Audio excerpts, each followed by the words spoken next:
ನಮಸ್ತೆ ಟಿವಿ 20 ಕನ್ನಡ ವಾಹಿನಿಗೆ ಸ್ವಾಗತ. ನಕ್ಸಲ್ ವಿಕ್ರಮ್ ಗೌಡ ಎನ್ಕೌಂಟರ್ ಬಗ್ಗೆ ಎಡಪಂಥೀಯರು ಅನುಮಾನ ವ್ಯಕ್ತಪಡಿಸ್ತಾ ಇರುವ ಬಗ್ಗೆ ಪ್ರತಿಕ್ರಿಯೆ ನೀಡಿದ ಗೃಹ ಸಚಿವ ಪರಮೇಶ್ವರ್, ನನಗೆ ಬಂದ ಮಾಹಿತಿ ಪ್ರಕಾರ ವಿಕ್ರಮ್ ಗೌಡ ಬಳಿ ಅಪಾಯಕಾರಿ ಶಸ್ತ್ರಾಸ್ತ್ರಗಳು ಇದ್ದು, ಅಲ್ಲದೆ ಅವರ ಬಳಿ ಆಟೋಮ್ಯಾಟಿಕ್ ಮಷಿನ್ ಗನ್ ಇದ್ವು ಅಂತ ಹೇಳಿದ್ದಾರೆ. ಒಂದು ವೇಳೆ ಪೊಲೀಸರು ಶೂಟ್ ಮಾಡುತ್ತಿದ್ರೆ ವಿಕ್ರಮ್ ಗೌಡ ಪೊಲೀಸರನ್ನೇ ಶೂಟ್ ಮಾಡುವ ಸಾಧ್ಯತೆ ಇತ್ತು ಅಂತ ಹೇಳಿದ್ರು. ಬೆಂಗಳೂರಿನ ಸದಾಶಿವನಗರದ ನಿವಾಸದಲ್ಲಿ ನಕ್ಸಲ್ ಎನ್ಕೌಂಟರ್ ಕುರಿತು ಮಾತನಾಡಿದ ಅವರು, ಹತ್ಯೆಗೀಡಾದ ನಕ್ಸಲ್ ವಿಕ್ರಮ್ ಗೌಡ ಮೇಲೆ 60ಕ್ಕೂ ಹೆಚ್ಚು ಕೇಸ್ಗಳು ಇದ್ದು, ಈ ಹಿಂದೆ ಶರಣಾಗತಿಗಾಗಿ ಪ್ರಯತ್ನಗಳು ನಡೆದಿದೆ. ಅವರ ಸಂಬಂಧಿಕರು ಕೂಡ ಶರಣಾಗುವಂತೆ ಹೇಳಿದ್ರು, ಆದ್ರೆ ಅವರು ಒಪ್ಪಿರಲಿಲ್ಲ. ಅವರನ್ನ ಎನ್ಕೌಂಟರ್ ಮಾಡೋದು ಅನಿವಾರ್ಯವಾಗಿತ್ತು. ಪೊಲೀಸರು ಇದ್ದ ಪರಿಸ್ಥಿತಿಯಲ್ಲಿ ಶೂಟ್ ಮಾಡೋದು ಬಿಟ್ರೆ ಬೇರೆ ಅವಕಾಶ ಇರಲಿಲ್ಲ ಅಂತ ಸ್ಪಷ್ಟನೆ ಕೊಟ್ಟಿದ್ದಾರೆ. ಎನ್ಕೌಂಟರ್ ಮೇಲೆ ಅನುಮಾನ ವ್ಯಕ್ತಪಡಿಸುವ ಅಗತ್ಯವಿಲ್ಲ. ವಿಕ್ರಮ್ ಮೇಲೆ ಕೊಲೆ ಆರೋಪ ಸೇರಿ 60ಕ್ಕೂ ಹೆಚ್ಚು ಕೇಸ್ಗಳು ಇದ್ವು. ಇದೆಲ್ಲ ಆದ್ಮೇಲೆ ಯಾರೂ ಚಾನ್ಸ್ ತೆಗೆದುಕೊಳ್ಳೋದಕ್ಕೆ ಕಷ್ಟ ಆಗ್ತಾ ಇತ್ತು. ಹಾಗಾಗಿ ಎನ್ಕೌಂಟರ್ ಮಾಡಿರುವುದಾಗಿ ಪೊಲೀಸರು ಹೇಳಿದ್ದಾರೆ. ಕಾಂಗ್ರೆಸ್ ಬಂದ ಮೇಲೆ ನಕ್ಸಲ್ ಚಟುವಟಿಕೆ ಜಾಸ್ತಿ ಆಯಿತು ಅಂತ ಶಾಸಕ ಸುನಿಲ್ ಕುಮಾರ್ ಆರೋಪ ಮಾಡಿದ್ದಾರೆ. ಆದರೆ ನಕ್ಸಲ್ ನಿಗ್ರಹ ಪಡೆಯ ಹೆಡ್ ಕ್ವಾರ್ಟರ್ಸ್ ಕೂಡ ಕಾರ್ಕಳದಲ್ಲೇ ಇದೆ. ನಕ್ಸಲ್ ನಿಗ್ರಹ ದಳ ಸತತವಾಗಿ ನಕ್ಸಲರ ಚಟುವಟಿಕೆ ಮೇಲೆ ನಿಗಾ ಇಟ್ಕೊಂಡೇ ಬಂದಿದ್ರು. ಇಲ್ಲಿಯವರೆಗೆ ಇರಲಿಲ್ಲ. ಆದರೆ ಕಳೆದ 15 ದಿನಗಳ ಹಿಂದೆ ನಕ್ಸಲ್ ಮುಖಂಡರು ಆದ ಲತಾ ಹಾಗೂ ರಾಜು ಕಾಣಿಸಿಕೊಂಡ್ರು. ಆಗ ಕೂಂಬಿಂಗ್ ಮಾಡೋದಕ್ಕೆ ಶುರು ಮಾಡಿದ್ರು. ಈ ಮಧ್ಯೆ ವಿಕ್ರಮ್ ಗೌಡ ಮಾಹಿತಿ ಸಿಕ್ತು. ವಿಕ್ರಮ್ ಗೌಡರನ್ನ ಹಾಗೆ ಬಿಟ್ಕೊಂಡು ಅವರು ಏನ್ ಮಾಡಿದ್ರು ಸರಿ ಅನ್ನುವ ಪರಿಸ್ಥಿತಿ ಇರಲಿಲ್ಲ. ಅದಕ್ಕಾಗಿ ಎನ್ಕೌಂಟರ್ ಮಾಡಲಾಗಿದೆ ಎಂದಿದ್ದಾರೆ ಗೃಹ ಸಚಿವ ಪರಮೇಶ್ವರ್. ನನಗೆ ಬಂದಿರುವಂಥ ಮಾಹಿತಿ ಸಬ್ಜೆಕ್ಟ್ ಟು ಕರೆಕ್ಷನ್ಸ್, ಯಾಕೆಂದರೆ ನೇರವಾಗಿ ನನಗೆ ರೈಟಿಂಗ್ ಬರೋವರೆಗೂ ನಾನು ಅವ್ರು ಹೇಳಿದ್ದನ್ನೇ ಹೇಳಬೇಕಷ್ಟೇ. ಅವನು was carrying A deadly weapon, automatic machine gun ಮಾದರಿ ಡ್ರೋನೆಲ್ಲ ಕ್ಯಾರಿ ಮಾಡ್ತಾರೆ. ಇವ್ರೇನಾದರೂ ಶೂಟ್ ಮಾಡ್ತೇ ನಮ್ಮವ್ರಿಗೆಲ್ಲ ಫೈರ್ ಮಾಡೋರು. ಅದರಿಂದ ಫಸ್ಟ್ ಸೈಟಲ್ಲೇ ಅವರು ಮಾಡಿದ್ದಾರೆ ಅಂತ ಹೇಳಿ ಅದರಿಂದ ಅನುಮಾನ ವ್ಯಕ್ತಪಡಿಸಿ 60ಕ್ಕೂ ಹೆಚ್ಚು ಕೇಸ್ಗಳಿದೆ ಅವರ, ಮತ್ತು ಇನ್ಕ್ಲೂಡಿಂಗ್ ಮರ್ಡರ್ಗಳು. ಅದೆಲ್ಲ ಇದ್ದಾಗ ಯಾರು ಚಾನ್ಸಸ್ ತಗೊಳ್ಳೋಕೆ ಕಷ್ಟ ಆಗುತ್ತೆ.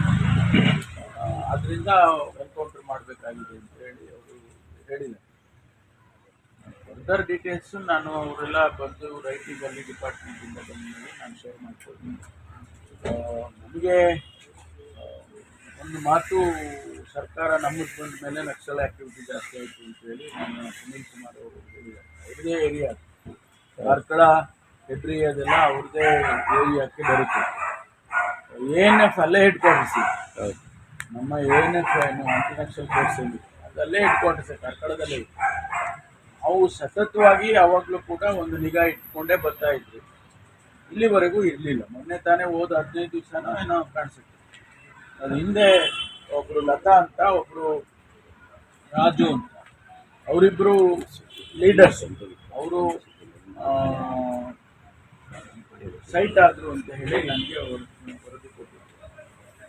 ಆ ಸಂದರ್ಭದಲ್ಲಿ ಇಲ್ಲ ಅದನ್ನು ಕೂಂಬಿಂಗ್ ಮಾಡಬೇಕು ಅಂತೇಳಿ ಡಿಪಾರ್ಟ್ಮೆಂಟ್ನಲ್ಲಿ ISB ಆಪರೇಷನ್ ಪ್ರಾರಂಭ ಮಾಡಿದ್ರು. ಈ ಮಧ್ಯದಲ್ಲಿ ಇವ್ರದ್ದು ಮಾಹಿತಿ ಬಂತು. ಮಾಹಿತಿ ಬಂದಾಗ ಇವರು ಅಲ್ಲಿ ಹೋದಂಥ ಸಂದರ್ಭದಲ್ಲಿ ಇವ್ರನ್ನ ನಾವು ಹಾಗೆ ಬಿಟ್ಕೊಂಡು ಹೌದು ಅವ್ರು ಏನು ಮಾಡಿದ್ರು ನಡೀತದೆ ಅಂತ ಹೇಳೋದಕ್ಕೆ ಸಾಧ್ಯ ಆಗೋದಿಲ್ಲ. ಅದಕ್ಕೋಸ್ಕರ ಈ ಘಟನೆ ಆಗಿದೆ ಬಿಟ್ಟರೆ ಬೇರೆ ಏನಿಲ್ಲ. ತನಿಖೆ ಮಾಡಬೇಕು ಹಾಗೆ ಅಂತೆಲ್ಲ ಕೆಲವರು ಮಾಧ್ಯಮದಲ್ಲಿ ಹೇಳಿದರು. 60 ಕೇಸ್ ಇದ್ದು ಅವನು ವೆಪನ್ ಕ್ಯಾರಿ ಮಾಡಿಕೊಂಡು ಹೋಗುವಂಥ ಸಂದರ್ಭದಲ್ಲಿ ಎನ್ಕೌಂಟರ್ ಆಗಿರೋದನ್ನು ಯಾವ ದೃಷ್ಟಿಯಿಂದ ತನಿಖೆ ಮಾಡಬೇಕು? ಅವು ಎಲ್ಲ ಕಾನೂನಿನ ಚೌಕಟ್ಟಿನಲ್ಲೇ ಮಾಡಿರ್ತಾರೆ. ಅಂಥ ಸಂದರ್ಭದಲ್ಲಿ ಈಗ ಮರ್ಡರ್ ಮಾಡಿರೋರನ್ನ ವೆಪನ್ ಕ್ಯಾರಿ ಮಾಡಿ, ಅದು ಏನು ಆಟೋಮ್ಯಾಟಿಕ್ ಮೆಷಿನ್ ಗನ್ ಥರ ಇರುವಂಥ ವೆಪನ್ ಕ್ಯಾರಿ ಮಾಡುವಂಥವ್ರನ್ನೆಲ್ಲರನ್ನೂ ನಾವು ಹಾಗೆ ಬಿಟ್ಟು ಹೌದಪ್ಪ ಫ್ರೆಂಡ್ಲಿ ಮಾಡೋಕ್ಕಾಗೋದಿಲ್ಲ. ಅದಕ್ಕೋಸ್ಕರ